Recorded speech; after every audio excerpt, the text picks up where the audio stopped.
छठा उदाहरण है, किसी मीनार के आधार से ए और बी दूरी पर एक ही रेखा पर स्थित दो बिंदु क्रमशः सी और डी से देखने पर मीनार के शिखर के उन्नयन कोण एक दूसरे के पूरक है। फिर से देखो, मानो कि ये है मीनार ये मीनार है ए बी, है ना, और दो बिंदु हैं, एक सी और एक डी। इन दो बिंदुओं पर आदमी जाके खड़ा होता है, यहां से देखता है शिखर को और एक बार डी से देखता है शिखर को।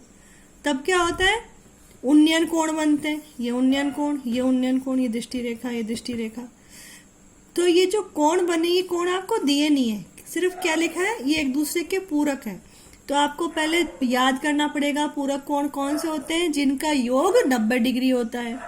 तो यदि एक कोण थीटा है, इस कोण को हमने कह दिया थीटा, तो दूसरा कोण कितना होगा, 90 में से थीटा कम करके जो आएगा वही होगा। मान लो एक 40 का होता तो दूसरा 50 का होता, क्योंकि 50 और 40 मिला के 90। तो इस तरह ये सबसे इंपॉर्टेंट लाइन है इसकी, एक दूसरे के पूरक हैं। तो एक को आपको थीटा मानना है, दूसरे को 90 माइनस थीटा मानना है, बस इतनी सी बात याद रखनी है। अब इससे पहले क्या बोला था, मीनार के आधार से ए और बी दूरी पर स्थित क्रमशः सी और डी। तो जिस क्रम में ये नाम लिखे होते हैं उसी क्रम में आपको इन दोनों की बात करनी है। यानी सी से मीनार की दूरी ए है, ये बिंदु सी, ये है मीनार और ये दूरी होगी देखो ए। ये बिंदु डी, ये मीनार और ये बिंदु की दूरी हो गई बी। इस तरह से आपका चित्र तैयार हो गया। अब आपको क्या सिद्ध करना है कि जो मीनार की ऊंचाई है ये रूट ए बी है, यानी जो एच है ना, ये कुछ कर करा के और अपना इसका आंसर निकलेगा एच बराबर रूट ए बी। अब इस रूट ए बी से पहचानो आप, अगर मैं रूट हटा दूं, एच बराबर रूट ए बी यानी एच स्क्वायर बराबर ए बी, यानी कुछ ऐसा होगा कि जिसमें एच और एच आपस में गुणा होंगे। तो आप देखो ये जो ऊंचाई है, ये दो त्रिभुज बन रहे हैं यहाँ पे, समकोण त्रिभुज। एक तो ये वाला हो गया, ठीक है, और दूसरा ये पूरा बड़ा वाला, ये ठीक है।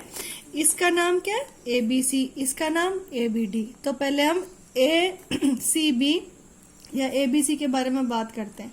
तो इसमें पूरी पहले कहानी कथा लिख दी। माना मीनार की ऊंचाई ए बी बराबर एच मीटर, सी और डी बिंदु इस प्रकार है कि बी सी बराबर ए, बी डी बराबर बी। जो हमने प्रश्न को पढ़ के चित्र बनाया, वो उस चित्र को देख देख के जो जो अपन ने नाप लिखे ना, वो सारे यहाँ लिखने हैं।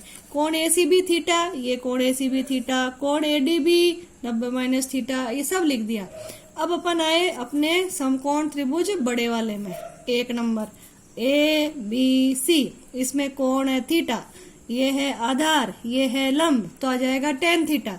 tan थीटा बराबर लंब बटा आधार, ए बी बटा बी सी, एच बटा ए। इसको अपन एक नंबर डाल के छोड़ देंगे, ये हमारे पास tan थीटा का मान आ गया। अब इस छोटे त्रिभुज में आ जाओ, ए बी डी, इसमें थीटा की जगह अपन क्या लिखेंगे, 90 माइनस थीटा। तो tan ही लिखेंगे, tan 90 माइनस थीटा, लंब बटा आधार तो h बटा बी, तो यहाँ पे ये h बटा बी हो गया। अब tan 90 माइनस थीटा अपन ने त्रिकोणमिति वाले चैप्टर में पढ़ा है कि tan और cot एक दूसरे के पूरक कोण होते हैं। तो जब tan 90 minus theta cot theta के बराबर और cot 90 minus theta tan theta के बराबर, तो इस पूरी लाइन के स्थान पे अपन क्या लिख देंगे, cot थीटा। ए बी के स्थान पे एच, बी डी के स्थान पे बी है, सब यहाँ से देख के लिख देंगे। अब ये हो गया हमारा 2 नंबर, ये 1 और ये 2, इन दोनों को हम अपन कर देंगे गुणा, क्योंकि हमने क्या प्लानिंग बनाई थी कि यहाँ रूट ए बी लाना है, रूट ए बी के लिए एच स्क्वायर लाना है। एच कैसे स्क्वायर कैसे आएगा, जब एच से एच गुणा होगा। इससे हमको आइडिया लग गया कि इस लाइन को और इस लाइन को गुणा कर दो। तो देखो समीकरण 1 व 2 का गुणा करने पर tan थीटा गुणा cot थीटा बराबर के एक तरफ वाले अलग गुणा होंगे, दूसरी तरफ वाले अलग गुणा होंगे। h बटा a इंटू एच बटा बी, तो ये तो दोनों गुणा हो गए। और tan theta into cot theta 1 होता है, क्योंकि cot थीटा क्या होता है, cot थीटा को अपन 1 बटा tan थीटा लिख सकते हैं ना, दोनों एक दूसरे के उल्टे होते हैं, इसलिए इसको याद ही कर लेना चाहिए कि tan theta into cot theta 1।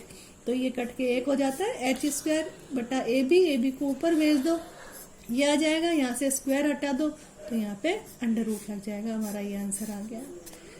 ये छोटा सा क्वेश्चन है और बहुत आसान है, एक बार अच्छे से समझ लोगे तो पूरे नंबर आएंगे।